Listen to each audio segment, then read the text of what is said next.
ఆనంద బాష్పాల దీవించు.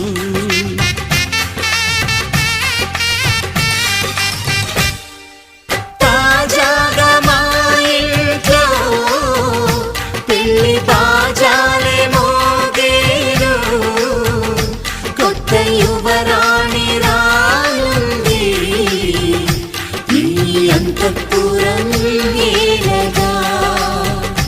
అంతా సంతోషంలో